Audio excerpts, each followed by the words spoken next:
Hello मेरे प्यारे student. तो क्या हाल चाल है? होप कि आप लोग मस्त होंगे, तंदुरुस्त होंगे और आपकी पढ़ाई भी बहुत ही बेहतरीन चल रही होगी। यानी कि आपका पेपर बहुत ही मस्त गया होगा। ठीक है, अगर आपको पेपर बढ़िया गया रसायन विज्ञान का तो आज ही देखिए, आज ये पेपर हम हल कर रहे हैं क्योंकि मतलब वीडियो आज चढ़ा रहे हैं। ठीक है, वीडियो थोड़ा सा लेट हो गया इस पेपर के लिए क्योंकि कुछ काम आ गया था, बीच में कुछ काम चल रहा था। ठीक है, तो यहाँ पर देखिए, यहाँ पर आपको अनुक्रमांक बनना रहता है, नाम भरना रहता है। ठीक है, यहाँ पर साइन भी करते हैं टीचर लोग। और यहाँ पर देखिए 347 KB वाले सभी बच्चे इस प्रश्न पत्र को मिला लीजिएगा। और जिसका KC होगा, KD होगा, KE होगा, वो क्या करेंगे, मेरे व्हाट्सएप नंबर पर आप लोग क्या करेंगे, मेरे व्हाट्सएप नंबर पर व्हाट्सएप कर दीजिएगा। आपका भी वीडियो बना देंगे। ठीक है, आपके पेपर का वीडियो बना देंगे सॉल्यूशन के साथ। ठीक है, तो सारा न्यूमेरिकल्स हम इसमें हल करने वाले हैं, जितना न्यूमेरिकल्स आया था। और परिभाषा तो हम नहीं इसमें हल करेंगे। ठीक ना, परिभाषा कौन हल करता है, न्यूमेरिकल सभी हल करेंगे, ऑब्जेक्टिव क्वेश्चन सभी सही बताएंगे। ठीक है, तो जितने भी बच्चों का ये वाला कोड था वो आप लोग मिला लीजिएगा, कितना नंबर आपका सही है। ठीक है, तो ये 2025 का रसायन विज्ञान जो आपका कि अभी जल्द ही पेपर हुआ है। कै तारीख को, 8 तारीख को ये पेपर हुआ है। ठीक है, तो मैं वीडियो बनाने में थोड़ा सा लेट कर दिया, उसके लिए क्षमा चाहता हूँ। उसके लिए देखिए, यहाँ पर आपको दिया जाता है समय 3 घंटे 15 मिनट। नोट प्रारंभ के 15 मिनट परीक्षार्थियों को प्रश्न पत्र पढ़ने के लिए निर्धारित है। और देखिए, यहाँ पर सामान्य निर्देश है, यहाँ पर कुछ सभी प्रश्न अनिवार्य, यानी कि सभी प्रश्न आपको करना होता है। प्रत्येक प्रश्न के निर्धारित अंक उसके समक्ष दिए गए, यानी कि उसी के सामने आपको सभी प्रश्न का जो अंक होगा, जो मार्क्स होंगे वो दिए रहते हैं। ठीक है, दूसरी पॉइंट है, गणनात्मक प्रश्नों में गणना के समस्त पद दीजिए, यानी कि जो गणनात्मक हैं जो उसको उसी हिसाब से करिए। ठीक है, जितना नंबर का है। उसके बाद देखिए, प्रश्नों के प्रासंगिक उत्तर लिखिए, यानी कि जो प्रश्न है उसके उत्तर जो लिखने होते, परिभाषा जो लिखनी तो उसकी बात हो रही है। ठीक है, जहाँ आवश्यक हो रासायनिक समीकरण दीजिए, यानी कि जहाँ कहा गया है कि यहाँ पर रासायनिक समीकरण दीजिए तो वहाँ पर रासायनिक समीकरण दीजिए। ठीक है, उसके बाद देखिए, यहाँ पर हम लोग चलते हैं आगे, ऑब्जेक्टिव क्वेश्चन 1 पर चलते हैं। देखिए, ऑब्जेक्टिव क्वेश्चन 1 क्या है, कह रहा है कि एक विलियन में विलेय की सांद्रता 3.5 ppm है। कितना है, 3.5 पार्ट पर मिलियन है। ठीक है, मिलियन है। इसे निम्नलिखित में किसके द्वारा व्यक्त कर सकते हैं? तो इसको हम लोग किसके द्वारा व्यक्त कर सकते हैं? तो इसमें देखिए, पहला ऑप्शन दिया है 3.5 ग्राम प्रति लीटर में, या फिर देखिए 3.5 मोल प्रति लीटर में, या फिर देखिए 3.5 मिलीग्राम प्रति लीटर में। तो ऑप्शन नंबर आपका थर्ड वाला सही होगा। इसमें 3.5 मिलीग्राम प्रति लीटर में इसको हम लोग क्या कर सकते हैं, व्यक्त कर सकते हैं। ठीक है, उसके बाद देखिए, आपका प्रश्न नंबर ख आता है। प्रश्न नंबर ख है, मैग्नीज की अति सामान्य ऑक्सीकरण अवस्थाएं हैं। देखिए, मैग्नीज की जो अति सामान्य ऑक्सीकरण अवस्थाएं होती हैं, देखिए पहला ऑप्शन दिया है +2 +4, दूसरा बी ऑप्शन है +2 +5, तीसरा ऑप्शन है +2 +6, चौथा ऑप्शन है +D +2 +7। ठीक है, तो इसमें जो सामान्य ऑक्सीकरण होती है, इसमें अधिकतम नहीं पूछा है, कि अधिकतम पूछा है तो ये लड़का मार दिया है +2 +7 का, तो ये वाला क्वेश्चन गलत हो गया। ठीक है, तो इसमें पूछा है कि जो सामान्य ऑक्सीकरण अवस्थाएं होती है, जो बार बार आ जाती है सामने, सामान्य होती है। ठीक है, तो ये आपका आएगा +2 +4। ठीक ना, मेरे हिसाब से ये ऑप्शन नंबर जो फर्स्ट वाला है ये सही होगा। ठीक है, ऑप्शन नंबर फर्स्ट वाला, ए वाला, +2 +4। ठीक है, आगे चलिए हम लोग नेक्स्ट क्वेश्चन पर चलते हैं। नेक्स्ट क्वेश्चन आपका ये रहा, प्रश्न नंबर ग। प्रश्न नंबर ग का क्वेश्चन है, कह रहा है कि CuCN का 4 और 3 आयनों में, मतलब ये 3 माइनस है, आयनों में Cu की उप सहसंयोजन संख्या है। देखिए, जितना लिगेंडों की संख्या होती है उतनी ही उप सहसंयोजन की संख्या होती है। ठीक ना, उप सहसंयोजन क्या होता है कि जितने number of ligand equal to उप सहसंयोजन संख्या। ठीक ना, जितने लिगेंड होंगे, इसमें कितने लिगेंड जुड़े, लिगेंड किसे कहते हैं, जो ये मेन परमाणु से जुड़ा होता है, जो ये देखिए मेन परमाणु, ये कॉपर है आपका, और ये CN जो है आपका इसमें जुड़ा हुआ है। ठीक है, तो जितना इसमें जुड़ा रहेगा उतना ही क्या हो जाएगा, आपका उप सहसंयोजन संख्या हो जाएगा। तो यहाँ पर कितना संख्या हो जाएगा, यहाँ पर 4 CN जुड़ा है तो 4 क्या हो जाएगा आपका, ऑप्शन नंबर सी वाला क्या हो जाएगा, सही जवाब हो जाएगा। ठीक है, ऑप्शन नंबर सी वाला क्या हो जाएगा, सही जवाब हो जाएगा। उसके बाद देखिए, प्रश्न नंबर घ है। प्रश्न नंबर घ में देखिए, थोड़ा सा हम यहाँ पर हल भी कर लिए हैं प्रश्न नंबर घ को। देखिए, वॉल्फ किस्नर अपचयन द्वारा प्राप्त होता है, तो वॉल्फ किस्नर अपचयन द्वारा क्या प्राप्त होता है, देखिए यहाँ पर वोल्फ किस्नर अपचयन पहले किसे कहते हैं? देखिए एसिटाल्डिहाइड और हाइड्राजीन को मिलाने पर जो जो बनता है, ठीक ना, क्या बनता है? एथेन बनता है। तो उसी को हम लोग क्या कहते हैं? वोल्फ किस्नर अपचयन कहते हैं। तो यहाँ पर देखिए हम देखिए यहाँ पर एसिटाल्डिहाइड लगाएं। एसिटाल्डिहाइड का फार्मूला क्या होता है? CH3CHO, ठीक ना, CH3CHO होता है, ठीक है, CHO है। तो यहाँ पर एसिटाल्डिहाइड हो गया, प्लस में हाइड्रोजन का फार्मूला NN, दोनों N, NH2 ये क्या होता है? हाइड्रोजन का फार्मूला होता है। उसमें देखिए जब ये रिएक्शन करेगा ना तो ये वाला जो ऑक्सीजन होगा इसके साथ जुड़ जाएगा हाइड्रोजन के साथ, तो H2O बाहर आ जाएगा, H2O बाहर आ जाएगा और जो नाइट्रोजन होगा कार्बन के साथ इस प्रकार से बांड डबल बांड के रूप में लगा लेगा, ठीक है। उसके बाद एक बार और हम लोग क्या करेंगे? रिएक्शन कराएंगे। तो यहाँ पर 200 डिग्री सेल्सियस पर हम लोग NaOH यानी कि सोडियम हाइड्रोक्साइड की उपस्थिति में एक बार रिएक्शन कराएंगे। तो इसमें हम लोग देखिए इसके साथ रिएक्शन कराएंगे तो देखिए क्या बनेगा आपका? ये बनेगा CH3 बनेगा, ठीक ना, यानी कि एथेन बना। क्या बना आपका? एथेन बना। तो ये पूछा है कि वोल्फ किस्नर अपचयन द्वारा प्राप्त होता है, क्या प्राप्त होता है? तो यहाँ पर देखिए एथेन प्राप्त होता है। तो ऑप्शन नंबर आपका CH2 और यहाँ पर क्या बन जाएगा? क्या बन जाएगा आपका? CH, यहाँ पर कुछ भी लगा सकते हैं आप लोग, ठीक है। एक कार्बन लगाएंगे यहाँ पर और कार्बन लगाकर क्या लगा देंगे? हाइड्रोजन लगा देंगे। तो ऑप्शन नंबर ए वाला आपका क्या हो जाएगा? सही जवाब हो जाएगा, ठीक है। उसके बाद देखिए यहाँ पर नाइट्रोजन आपका बाहर आ जाएगा। उसके बाद अब हम लोग आते हैं प्रश्न नंबर अंगा वाले पर। क्वेश्चन नंबर अंगा देखिए कह रहा है कि निम्नलिखित में से कौन सी एमीन कार्बिल एमीन अभिक्रिया नहीं देती है? तो इसमें कौन सी ऐसी एमीन होती है जो कार्बिल एमीन अभिक्रिया नहीं देती है? तो इसमें एक होता है फोर्थ वाला जो बेंजीन, इसको क्या बोलते हैं आप लोग? इसको क्या बोलते हैं? एनिलीन बोलते हैं, ठीक है ना। एनिलीन, जो एनिलीन होता है वो क्या होता है? कार्बिल एमीन अभिक्रिया नहीं देता है। तो फोर्थ वाला ऑप्शन क्या हो जाएगा आपका? सही जवाब हो जाएगा, ठीक है। आगे चले हम लोग नेक्स्ट क्वेश्चन पर। अब देखिए यहाँ पर ये क्वेश्चन है, कह रहा है कि ग्लूकोज में उपस्थित एल्डिहाइड समूह निम्नलिखित में से कौन सा परीक्षण नहीं देता है? तो इसमें से कौन सा परीक्षण नहीं देता है? जो ग्लूकोज में उपस्थित एल्डिहाइड होता है वो टालिन परीक्षण भी देता है, पेलिन परीक्षण भी देता है और सिर्फ परीक्षण नहीं देता है, ठीक ना। तो इसमें आपका ऑप्शन नंबर क्या हो जाएगा? बी वाला राइट आंसर हो जाएगा, सही जवाब हो जाएगा। आप लोग ऑब्जेक्टिव क्वेश्चन जो होंगे सारे मिला लिए होंगे, जितने हम बताएं सब सही है, ठीक है। तो इसमें देखिए ग्लूकोज में उपस्थित एल्डिहाइड समूह जो होता है वह सिर्फ परीक्षण आपका नहीं देता है, ठीक है। कौन कौन सा देता है? टालिन परीक्षण देता है और पेलिन परीक्षण देता है, ठीक है। उसके बाद देखिए हम लोग नेक्स्ट क्वेश्चन पर चलते हैं, प्रश्न नंबर 2 पर। ये देखिए आपका ये मतलब ये यूपी बोर्ड का जो इंग्लिश मीडियम के बच्चे होते हैं उसके लिए इंग्लिश में दिया रहता है, ठीक है। और नेक्स्ट क्वेश्चन आपका यहाँ पर रहा है जो कि मैं यहाँ पर हल करूँगा आपको। देखिए प्रश्न नंबर 2 का क बहुत ही आसान आया था। क्या आया था? मोलरता तथा मोललता को उदाहरण द्वारा समझाइए। मोलरता तथा मोललता ये तो आपके जीभ पर रटा होना चाहिए, मोलरता और मोललता जो होता है, ठीक है। ये सब परिभाषाएं एकदम मतलब रट्टू एकदम, कोई अगर पूछ दिया तो एक मिनट में उसको जवाब तुरंत, ठीक है। उसके बाद देखिए ये सब क्वेश्चन भी मतलब सॉल्व पेपर अगर आप लोग 7 सेट किए होंगे 2024 का तब भी आपका बहुत ही लाभ हो जाएगा, ठीक है। अगर 3 साल का किए होंगे ना, 3 साल का, तो 3 साल का अगर आप लोग किए होंगे हमसे लेकर के तो बहुत ही ज़्यादा प्रॉफिट आपका हुआ होगा, लाभ हुआ होगा। तो यहाँ पर देखिए प्रश्न नंबर क हो गया। ख देखिए निम्नलिखित को समझाइए। देखिए लेंथेनाइड आकुंचन बार बार आया था। लेंथेनाइड आकुंचन जो है, आकुंचन और सकुंचन दोनों आया था बार बार, ठीक ना। उसके बाद देखिए लेंथेनाइड था एक्टिनाइड की आक्सीकरण अवस्था। इसमें आक्सीकरण अवस्था सिर्फ बताना है, ज़्यादा कुछ नहीं करना है, आक्सीकरण अवस्था बताना है, ठीक है। उसके बाद देखिए नेक्स्ट क्वेश्चन है आपका उपसंयोजन यौगिकों में संयोजकता आबंध सिद्धांत समझाइए, ठीक है। क्या कह रहा है? उपसंयोजन यौगिकों में संयोजकता आबंध सिद्धांत आप लोग को पता ही होगा, ठीक ना। ये बार बार ये क्वेश्चन भी बहुत बार आया आंसर पेपर में, 2024 वाले में ही बहुत बार आया था, ठीक है। अरे देखिए ये अभिक्रिया वाला यानी कि नेक्स्ट पार्ट जो होता है आपका, पार्ट जो भाग है, भाग किताब जो है भाग 2 है, उससे पूछा हुआ है। ऊर्ज तथा फिटिंग अभिक्रिया को उदाहरण द्वारा समझाइए, ठीक ना। ये आपको रटना एकदम था, हम इसको मोस्ट इंपॉर्टेंट क्वेश्चन में भी इसको हम लिखे थे, ऊर्जा और फिटिंग अभिक्रिया, ठीक ना। ऊर्जा अभिक्रिया और फिटिंग अभिक्रिया को भी आपको क्या करना था? लिखना था। बस आपको क्या उदाहरण द्वारा एक उदाहरण देंगे तो वो ये स्पष्ट हो जाएगा, ठीक है।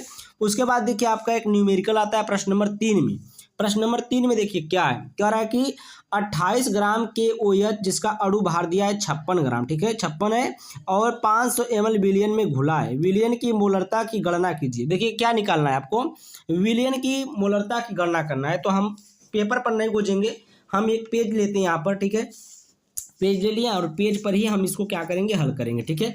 कह रहा है कि यम का मान निकालना है, किसका मान निकालना है, यम का मान यानी कि मोलरता निकालना है, ठीक है मोलरता को निकालना है। अब आपका दिया क्या है 28 ग्राम, किसका मान दिया है, ये जो 28 ग्राम दिया है स्मॉल डब्लू का मान दिया, ठीक है किसका मान दिया, स्मॉल डब्लू का मान 28 ग्राम दे दिया। उसके बाद देखिए अणु भार जो दिया है ये एम का मान दिया है, जो एम होता है विलेय का अणु भार होता है, इसका मान दिया है कितना दिया है 56 ग्राम दिया है, ठीक है 56 ग्राम मान लीजिए 56 ग्राम दिया है। उसके बाद देखिए आपका क्या दिया है 500 ml विलियन में घुला है, ठीक ना। ये किसका मान, विलियन का आयतन दिया है जो लीटर में होता है, ठीक ना। इसको लीटर में हम लोग चेंज करेंगे तो ये क्या हो जाएगा, लीटर में हो जाएगा, ठीक है। तो ये 500 ml है, ml में करेंगे तो ये क्या हो जाएगा, देखिए आयतन का वी का मान दिया कितना, आपका आयतन का मान कितना दिया है 500 ml दिया, ठीक ना 500 ml दिया है। अब देखिए फार्मूला हम लोग लगाएंगे m इक्वल टू क्या होता है, ऊपर लिखेंगे विलेय का भार, विलेय का भार यहाँ पर होता है विलेय का भार, विलेय का भार होता है, बटे में लिखेंगे हम लोग, क्या लिखेंगे बटे में, विलेय का ये देखिए एम लिखेंगे यानी कि अणु भार, विलेय का अणु भार, एम से आप लोग समझिए विलेय का अणु भार डैश लगा दे रहे हैं, ठीक है क्योंकि यहाँ पर भी एम है यहाँ पर भी एम है, तो दोनों एम से ये भी नहीं होगा ना। और यहाँ पर क्या होता है गुणे आयतन जो होता है, जो विलियन का आयतन होता है किस में होता है, विलियन का आयतन, विलियन का आयतन किस में होता है, विलियन का आयतन जो होता है आपका लीटर में होता है, ठीक ना। तो यहाँ पर लीटर में हम लोग लिख दे रहे हैं लीटर में, ठीक है। जब इसको हम लीटर में करेंगे तो यहाँ पर 1000 का मल्टीप्लाई करते हैं, तो ये सूत्र में ही होता है मल्टीप्लाई, ठीक है। उसके बाद हम लोग देखिए विलेय का भार जो है ये W है, ठीक है। उसके बाद 1000 मल्टीप्लाई हो गया, ठीक है। उसके बाद देखिए यम डैश हो गया। उसके बाद विलेय का आयतन जो हो गया ये कितना दिया है 500 ml दिया, ठीक ना 500 ml। अब हम लोग मान रख देंगे, सबका मान रखेंगे, ये ml में है। अब मान रखेंगे, देखिए इसका मान कितना है 28 ग्राम है, और ये 1000 हो गया आपका। और यहाँ पर यम का मान देखिए कितना है 56 दिया है, और यहाँ पर जो वी का मान है 500 ml दिया है, ठीक। अब देखिए यहाँ पर 28 दुना के 56 2 आ गया। अब यहाँ पर 2 0 से 2 0 कटेगा, 5 दुना के 10 और 2 से 2 कट जाएगा, ठीक है कितना आ जाएगा 1 आ जाएगा। टोटल का आंसर कितना, यम का मान कितना आ जाएगा 1 आ जाएगा, कितना 1 मोल प्रति लीटर, ठीक है 1 मोल प्रति लीटर, ये आपका आ जाएगा आंसर, ठीक है। अगर इतना आंसर आपका आया है तो बहुत ही अच्छा, ठीक ना, इतना आंसर आएगा ही, इतना ही आंसर आएगा, इससे कम या बेसी नहीं आना चाहिए, ठीक है। हो गया ये वाला। आगे चलते हैं हम लोग, देखिए नेक्स्ट क्वेश्चन आपका है। नेक्स्ट क्वेश्चन क्या है, पूछा है कि मोलेसेज के एथेनॉल बनाने की विधि तथा रासायनिक समीकरण लिखिए। क्या करना है, रासायनिक समीकरण लिखना है। तो ये थोड़ा सा डिफरेंट क्वेश्चन, ये क्वेश्चन मैं भी नहीं पढ़ा था, ठीक ना, मैं पढ़ाने मतलब पढ़ाया नहीं था, ठीक ना। ये क्वेश्चन 2024 में नहीं आया था, तो ये आउट ऑफ सिलेबस क्वेश्चन है, मुझे अभी लग रहा है आउट ऑफ सिलेबस क्वेश्चन पूछा है इसमें, ठीक है।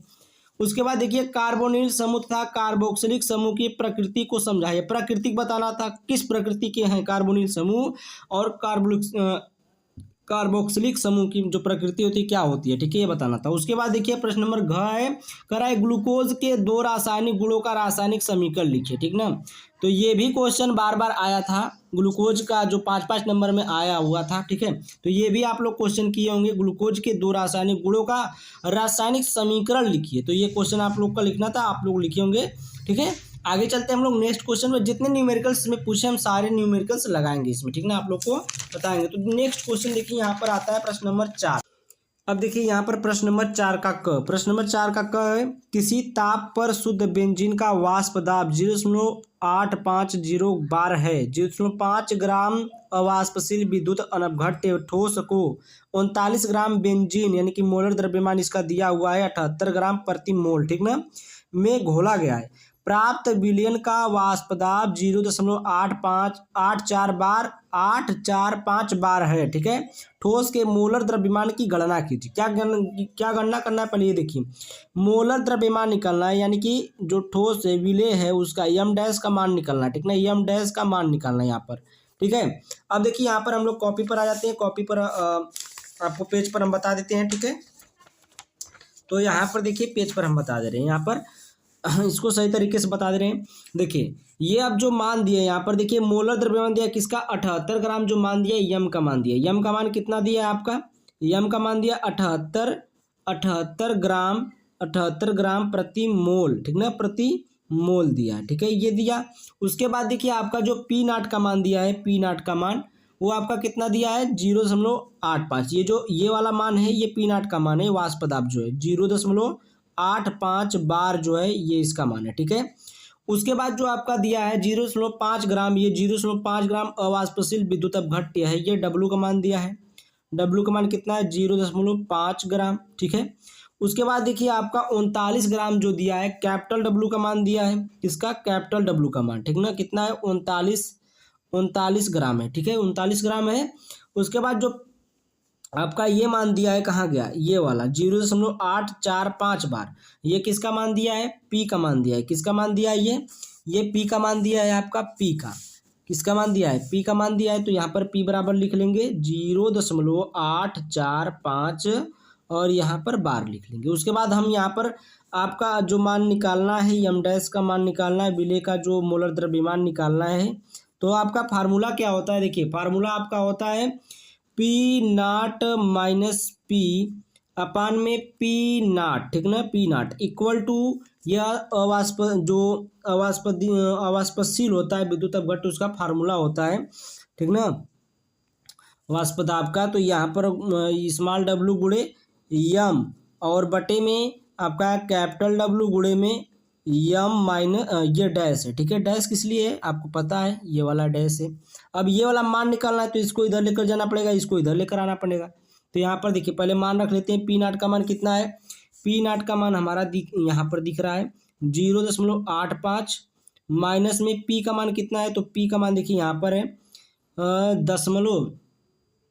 0.845 है, बटे में पी नाट है, पी नाट है, ठीक है। तो पी नाट का मान रखेंगे यहाँ पर 0.85, ठीक, बराबर में क्या है स्मॉल डब्लू का मान, स्मॉल डब्लू का मान 0.5 है, 0.5 गुणे में ये 78 यम का मान है। उसके बाद कैपिटल डब्लू का मान आपका 39 दिया है। उसके बाद यम डैश का मान निकालना है, ठीक है, यम डैश का मान निकालना है। अब देखिए हम यहाँ से हल करेंगे इसको, यम को इधर लेकर आएंगे, ठीक है, यम को इधर लेकर आएंगे। तो यम को हम लोग इधर लेकर आते हैं, यम डैश इक्वल टू क्या हो जाएगा, यम डैश इक्वल टू आपका हो जाएगा 0.5 गुणे में 78, ये तो ऐसे ही रहेगा और ये भी इधर गुणा करेगा तो ये हो जाएगा 0.85, ठीक है, बटे में ये आ जाएगा, ये 39 गुणे में और ये कोष्टक में आ जाएगा 0.85 माइनस में 0.845 आ जाएगा, इतना हो गया, ठीक है, इतना हो गया ना। अब देखिए जब इन सभी का गुणा मल्टीप्लाई करेंगे तो आपका कितना आएगा, पता है कितना आएगा, मैं यहाँ पर करके रखा हूँ 33.15 आएगा, आप लोग गुणा कर लीजिएगा 33.15 आएगा। और ये 39 और जब इसको घटाएंगे तो हमारा आ जाएगा 0.005 आ जाएगा, ठीक है, इतना आ जाएगा। उसके बाद देखिए अब हम लोग क्या करेंगे, इसको काटेंगे पीटेंगे तो ये यम डैश का मान जो आएगा आपका, ये आएगा 170 ग्राम ये ग्राम प्रति मोल आएगा, ठीक ना, 170 ग्राम प्रति मोल आएगा। किसका मान आ गया, ये यम डैश का, जो आपको निकालना था उसका मान आपको पता चल गया, ठीक है। कितना आ गया आंसर, इतना अगर आपका आंसर आया हो तो बहुत अच्छा, आपको कितना नंबर मिल जाएगा इस पर, 3 नंबर आपको मिलेगा, ठीक ना, न्यूमेरिकल पर। तो इतना आप लोग मिला लीजिए, ये पूरा सही क्वेश्चन है, एक भी जगह गलत नहीं हुआ है, ठीक है। उसके बाद देखिए यहाँ पर एक क्वेश्चन और है, ये भी न्यूमेरिकल है, मानक इलेक्ट्रोड विभव की परिभाषा लिखिए तथा निम्नलिखित सेल के मानक देखिए ईएमएफ की गणना कीजिए। क्या करना है, ईएमएफ की गणना करना है, ठीक है। तो इसको भी हम देखिए आपको बताएंगे, ये भी क्वेश्चन हल करा दे रहे हैं आपका जो पेपर में आया था। तो देखिए यहाँ पर क्या कह रहा है, यहाँ पर देखिए जेडएन है और ये देखिए आब्लिक का चिन्ह दिया है, जेडएन +2 कर दिया है, डबल आब्लिक CU+2 है और आब्लिक लगा के CU, जबकि ई नाट ZN plus ZN oblique ZN बराबर है, आपका मान कितना दिया है -0.76 वोल्ट दिया और जो CU2 प्लस CU का मान दिया है प्लस में 0.34 दिया है, ठीक है। अब देखिए इसको हम लोग हल करेंगे। तो यहाँ पर देखिए पहले हम मान लीजिए इसको लिख लेते हैं, क्या जेडीएन जेडीएन क्या दिए यहाँ पर देखिए, जेडीएन यहाँ पर दिया जेडीएन और जेडीएन प्लस टू और यहाँ पर एक मान लीजिए ये मोलर में है, ठीक है। और यहाँ पर डबल आब्लिक लगाया है सी यू प्लस टू और एक आब्लिक लगाया है सी यू कर दिया, ठीक है। इसको इतना किया, ये वाला चीज हम लिखे हैं, ये वाला, ठीक है, नीचे वाला। अब देखिए ये ई नाट बराबर, ई नाट क्या होता है, ई नाट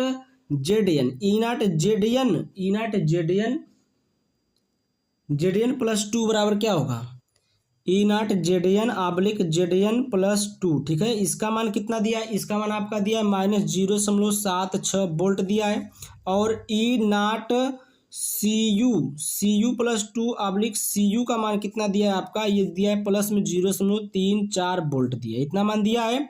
अब देखिए एक फार्मूला होता है, एक फार्मूला क्या होता है, फार्मूला आपको याद होना चाहिए। यहाँ पर ऐसे भी आप लिख सकते हैं कि जो जेडीएन है इसको आप लोग ऐसे लिख सकते हैं, ई जेडीएन बराबर ई नाट जेडीएन, इसको ऐसे भी लिख सकते हैं। बराबर में कितना मान दिया है, माइनस में 0 यही मान है, ठीक है। और इसको लिख सकते हैं ई सी यू बराबर ई नाट सी यू, ठीक है, ऐसे भी लिख सकते हैं। उसके बाद देखिए, अब देखिए ई सेल बराबर क्या होता है, ई सेल बराबर जो फार्मूला होता है, ई सेल बराबर ये ईएमएफ निकालने का, ईएमएफ निकालने का फार्मूला होता है। ई सेल बराबर होता है, ई सेल बराबर ई नाट सेल माइनस में ई नाट होता है, ठीक ना। ई नाट उच्च लिख दीजिए, ई नाट उच्च, और यहाँ पर लिख दीजिए ई नाट निम्न, मतलब जो कम वाला है, ठीक ना। जिसका मान कम है उसको यहाँ लिखेंगे, जिसका मान उच्च है मतलब ज्यादा है उसको यहाँ लिखेंगे। तो यहाँ पर हो जाएगा ई सेल बराबर क्या हो जाएगा आपका, ई नाट उच्च ज्यादा वाले को यहाँ पर लिखेंगे 0.34 वोल्ट और माइनस लगाएंगे। और ई नाट निम्न यानी कि कम वाला कौन है, तो ये वाला है, ठीक है, ये वाला कम है तो माइनस में, ये माइनस में रहेगा, -0.76 वोल्ट, ठीक है। अब ये माइनस से माइनस क्या हो जाएगा, प्लस हो जाएगा। तो ये प्लस था 0.34 वोल्ट और ये प्लस हो जाएगा तो ये क्या हो जाएगा आपका 0.76 हो जाएगा, ठीक ना। अब इसको और इसको जोड़ेंगे तो क्या हो जाएगा, यहाँ पर देखिए आपका 1.10 वोल्ट आएगा, ठीक ना। ई सेल कहेंगे, ई सेल या ईएमएफ का मान आपका आ जाएगा इस प्रकार से, ठीक ना। इस प्रकार से ये इतना आंसर आ जाएगा आपका। अगर इतना आंसर आया होगा ना तो आपका बहुत ही सही पेपर गया है, ठीक ना, अच्छा नंबर मिल जाएगा आपका, पूरा नंबर 3 नंबर इस पर मिलेगा, ठीक है। तो आगे चले हम लोग नेक्स्ट क्वेश्चन पर। अब देखिए यहाँ पर ग वाला क्वेश्चन है, अभिक्रिया की कोटि को परिभाषित कीजिए। इसमें परिभाषा लिखना है अभिक्रिया की कोटि का, अभिक्रिया ये देखिए आप कुछ लिखना, परिभाषा लिखना, ठीक ना, और इसको हल करना है थोड़ा सा। क्या होता है जब देखिए क्या होता है जब क्रोमाइड अयस्क आयु की उपस्थिति में पोटेशियम कार्बोनेट से क्रिया करता है, पोटेशियम डाइक्रोमेट सल्फ्यूरिक अम्ल की उपस्थिति में फेरस सल्फेट से क्रिया करता है, पोटेशियम परमैंगनेट को 513 डिग्री केल्विन ताप पर तक गर्म करते हैं, ठीक है। तो ये भी आप लोग किए होंगे, ठीक है, इसको मैं बताने वाला था लेकिन इसको नहीं बता पाया, ठीक है। अब देखिए हम लोग क्या करेंगे, आगे चलते हैं नेक्स्ट क्वेश्चन पर। प्रश्न नंबर 5 पर एक न्यूमेरिकल है, तो जितने न्यूमेरिकल मैं इसको हल करवा दूंगा आपका, ठीक है। न्यूमेरिकल देखिए एक है, कह रहा है कि मोलर चालकता को समझाइए। 0.02 मोल लीटर इनवर्स केसीएल विलियन में भरे सेल का प्रतिरोध 480 ओम है, तो विलियन की मोलर चालकता ज्ञात कीजिए। सेल स्थिरांक दिया 1.29 सेंटीमीटर इनवर्स दिया, ठीक ना। इतना ये आपको देखिए मोलर चालकता को परिभाषित कीजिए, 1 नंबर है और ये न्यूमेरिकल पर 3 नंबर मिलेगा, ठीक है। देखते हैं कितने लड़के इसको सही किए हैं। तो यहाँ पर देखिए मैं इसको हल करता हूँ, हाँ ठीक है, यहाँ पर मैं इसको हल कर रहा हूँ। देखिए यहाँ पर देखिए यम का मान कितना दिया है, यम का मान आपका कितना दिया है, यम का मान दिया आपका 0.02 मोल प्रति लीटर दिया, ठीक है, ये हो गया। और देखिए आर का जो मान दिया है कितना दिया है, 480 ओम दिया है आर का मान। उसके बाद देखिए जी स्टार जो होता है, जी स्टार का मान ये दिया है आपका, सेल स्थिरांक का मान दिया 1.29 सेंटीमीटर इनवर्स दिया है, ठीक है। उसके बाद आपको निकालना क्या है, देखिए निकालना क्या है, विलयन की मोलर चालकता ज्ञात कीजिए। मोलर चालकता यानी कि लैम्डा यम का मान निकालना है। क्या निकालना है आपको, लैम्बडा यम का मान, लैम्डा यम का मान निकालना है, ज्ञात करना है, ठीक ना, विलयन की मोलर चालकता। उसके बाद देखिए सबका मान रख दीजिए। एक फार्मूला होता है, क्या होता है पहले ये देखिए, के बराबर आपका होता है जी इंटू जी स्टार होता है, ठीक ना, जी स्टार। अब यहाँ पर जब आप लोग के का मान निकालेंगे तो यहाँ पर देखिए क्या आएगा, जी बराबर, पहले जी का मान निकालिए, जी का मान निकालिए, जी बराबर आपका होता है क्या, जी स्टार बटे में आपका हो जाएगा आर, ठीक है, जी स्टार बटे में आर होता है। अब यहाँ पर जी स्टार का मान की 1.29 है, देखिए यहाँ पर 1.29 है, और जो आर का मान कितना है 480 है। अब यही मान आप उठाकर रख देंगे कहाँ पर, जी की जगह पर। यहाँ पर देखिए तो होता है ये देखिए लैम्बडा यम बराबर फार्मूला होता है 1000 गुणे में के, 1000 गुणे में के, 1000 गुणे में के। ये देखिए जी और जी स्टार का मान यहाँ पर देखिए, यहाँ पर रखेंगे के जगह पर, ठीक ना। तो यहाँ पर यम बटे में यम होता है, ठीक ना, बटे में यम होता है, और यहाँ पर बराबर करेंगे। उसके बाद देखिए 1000 और जो मान आया ये 1.29 बटे में 480, और इसके बटे में यम का मान कितना है, यम का मान आपका 0.002 है, ठीक है, इतना मान रखेंगे। अब देखिए क्या करेंगे, गुणा करेंगे, ठीक है, या फिर 2 अंक पर दशमलव कट जाएगा। अब इसका मल्टीप्लाई कर देंगे तो लैम्बडा यम बराबर आपका क्या आ जाएगा, लैम्बडा यम बराबर आ जाएगा, ऊपर आ जाएगा 12,900, ऊपर आ जाएगा क्या 12,900 गुणा करेंगे तो, और नीचे जो आएगा आपका 96 आएगा, ठीक ना, कितना आएगा नीचे 96 आएगा। अब यहाँ पर देखिए भाग करेंगे, क्योंकि यहाँ पर 1 0 से 1 0 कटा हुआ है, ठीक है, और बराबर में देखिए भाग करेंगे तो क्या आएगा 134.375 ओम इनवर्स और सेंटीमीटर स्क्वायर और मोल इनवर्स आएगा, ठीक ना, इसमें आंसर आएगा, ठीक ना। ये आपका लैम्बडा एम का मान हो गया, ठीक है। आगे चलिए हम लोग नेक्स्ट क्वेश्चन पर, देखिए नेक्स्ट क्वेश्चन आ गए हम लोग। नेक्स्ट क्वेश्चन भी आपका क्या है, ये भी न्यूमेरिकल ही लग रहा है, ठीक है। तो यहाँ पर देखिए प्रथम कोटि की अभिक्रिया की इकाई लिखिए। प्रथम कोटि की अभिक्रिया N2O5 रिएक्शन है 2NO2 प्लस में हाफ O2 बना है, ठीक है, में 318 केल्विन पर N2O5 की प्रारंभिक सांद्रता जो है 0.60 यानी कि 6 कहेंगे इसको, गुणे में 10⁻⁻2 मोल लीटर इनवर्स थी, जो 60 मिनट के उपरांत 0.20 गुणे 10⁻⁻2 मोल लीटर इनवर्स रह गई। 318 केल्विन पर वेग स्थिरांक की गणना कीजिए। log 3 का मान यहाँ पर दिया हुआ है, ठीक है, यानी कि log 3 इसमें आएगा, जरूर आएगा, ठीक है। चलिए तब हम लोग हल करते हैं इसको, नेक्स्ट पेज पर हल करेंगे, यहाँ पर नए पेज से। तो यहाँ पर देखिए मान कौन कौन सा मान दिया है, तो यहाँ पर पहले हम लोग देखिए रिएक्शन क्या दिया है, N2O5 है, N2O5 से क्या हो रहा है, देखिए N2O5 से 2NO2 प्लस में हाफ O2, ठीक ना, यही हो रहा है ना, हाफ O2।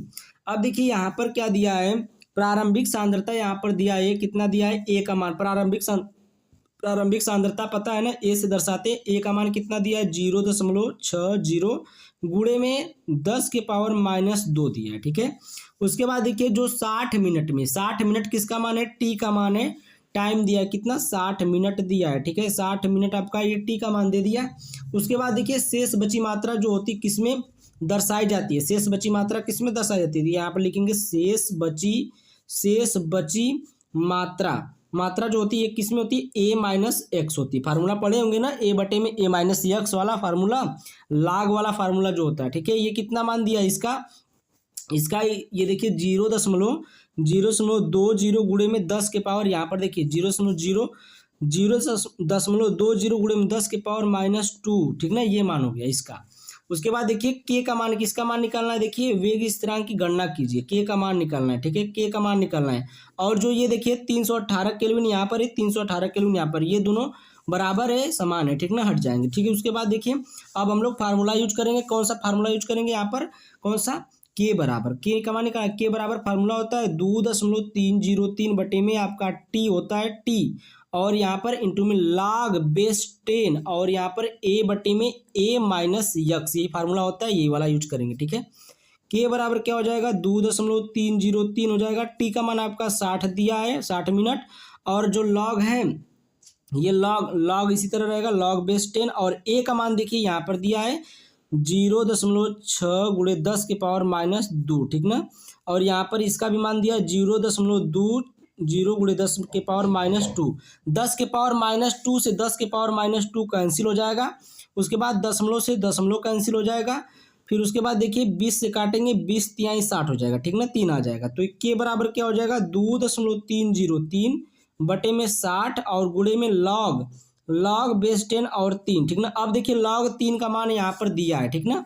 log 3 का मान यहाँ पर दिया है, कितना दिया है, इतना दिया है, कितना 0.4771। तो यहाँ पर रख देंगे के बराबर क्या हो जाएगा आपका, के बराबर क्या हो जाएगा, देखिए के बराबर आपका हो जाएगा 2.303 बटे में 60 और गुणे में क्या हो जाएगा, log 3 का मान कितना दिया है, log 3 का मान यहाँ पर रखेंगे, देखिए 0.4771 दिया है, तो यहाँ पर रख दीजिए, ठीक है, 0.4771 हो गया। अब देखिए यहाँ पर जब इसको काटेंगे पीटेंगे गुणा करेंगे फिर काटेंगे भाग करेंगे तो के बराबर कितना आएगा आपका पता है 0.0183 मिनट इनवर्स आएगा। मिनट इनवर्स क्यों आएगा, सेकेंड में भी आता है, सेकेंड इनवर्स भी आता है, हार्स इनवर्स भी आता है, ठीक है। क्योंकि हम लोग यहाँ पर जो मान लिए हैं, यहाँ पर मान दिया है टी बराबर 60 मिनट दिया है, इसलिए मिनट इनवर्स में ही लिखेंगे, ठीक है। तो ये आपका आंसर हो गया कितना 0.0183, इतना ही आंसर आएगा, ठीक है। अगर इतना आंसर आया होगा आपका तो ये क्वेश्चन सही होगा, 3 नंबर में 4 नंबर मिलेगा, ठीक है। उसके बाद देखिए आपका आता है प्रश्न नंबर 5 का ग। प्रश्न नंबर 5 का ग यहाँ पर देखिए निम्नलिखित उप सहसंयोजकों का सूत्र लिखिए, ठीक ना। क्या करना है इसमें, कुछ नहीं करना है, सूत्र लिखना है। अब देखिए यहाँ पर सूत्र कैसे लिखना है, यहाँ पर नाम दिया है, ठीक ना, सूत्र लिखना है। देखिए क्या दिया, hexa aqua chromium third chloride. अब देखिए यहाँ पर क्या लिखेंगे, हेक्सा एक्वा। एक्वा कितना है, देखिए एक्वा मतलब H2O होता है, ये कितना है, हेक्सा है, हेक्सा एक्वा हो गया। क्रोमियम यहाँ पर जो कार्बन का मतलब मेन जो है, मेन परमाणु कौन है, क्रोमियम है, ठीक ना, क्रोमियम हो गया। और थर्ड क्लोराइड का है तो ये थर्ड क्लोराइड जो होगा ये क्लोराइड बाद में आएगा, ठीक है। तो ये हो गया थर्ड क्लोराइड, ठीक है, ये इसका नाम हो गया, मतलब ये इसका फार्मूला हो गया, सूत्र हो गया, मिला लीजिएगा बढ़िया से, ठीक है। उसके बाद दूसरा है डाइक्लोराइडो डाइएमीन प्लेटिनम सेकेंड, ठीक ना। तो यहाँ पर लिखिए, पहले प्लेटिनम लिख लीजिए ऐसे करके, प्लेटिनम लिख लीजिए, प्लेटिनम हो गया। अब क्या पूछा है, डाइएमीन डाइक्लोराइड है, तो पहले डाइएमीन लिखेंगे NH2 NH3 का ट्वाइस और डाइक्लोराइड लिखेंगे Cl2, ठीक है, ठीक ना।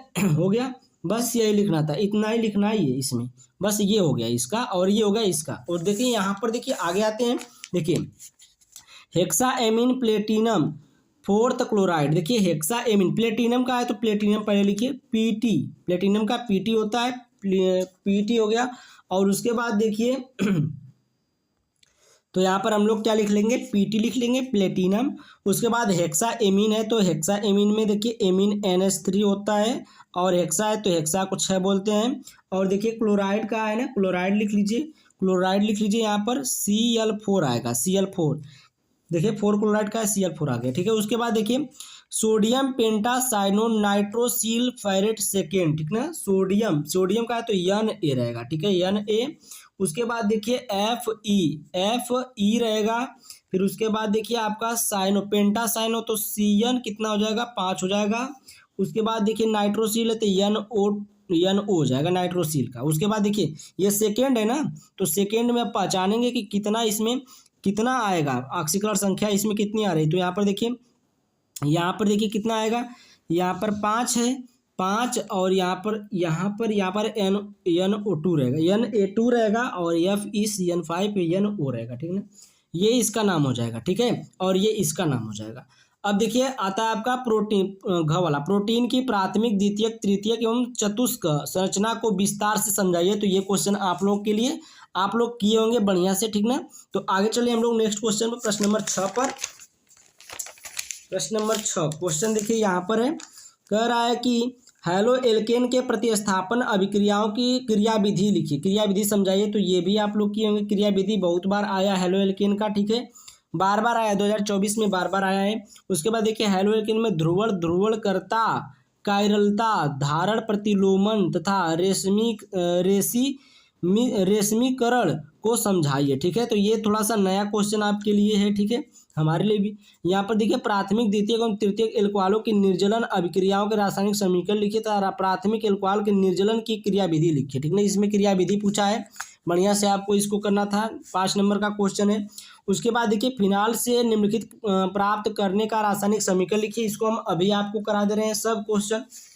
पहला क्या करा है, फिनाल से 4 नाइट्रोफिनाल। फिनाल देखिए पहले यहाँ पर देखिए फिनाल ये होता है आपका, ये क्या होता है आपका, फिनाल होता है। ठीक ना, OH, बेंजीन पर OH लगाएंगे फिनाल हो जाएगा। उसके बाद इसमें आप लोग क्या ऐड करेंगे, HNO3 ऐड करेंगे। वो भी क्या रहेगा, तनु रहेगा, तनु अम्ल रहेगा। ठीक ना, नाइट्रिक अम्ल रहेगा, वो भी तनु अम्ल रहेगा। इसकी उपस्थिति में क्रिया कराएंगे तो ये आपका बन जाएगा। देखिए यहाँ पर आपका फिनाल है, फिनाल के आर्थो पोजीशन पर जब आप लोग लगाएंगे, यहाँ पर आर्थो पोजीशन पर क्या लगाएंगे, NO2 लगाएंगे तो ये हो जाएगा। देखिए 1 2 3 चौथे पर आ गया ना, तो ये 4 नाइट्रोफिनाल इसका नाम हो गया। ठीक है, 4 नाइट्रोफिनाल इसका नाम हो गया। प्लस में ये आपका निकल जाएगा H2O। ठीक ना, तो यही आपको करना था, बहुत ज़्यादा नहीं करना।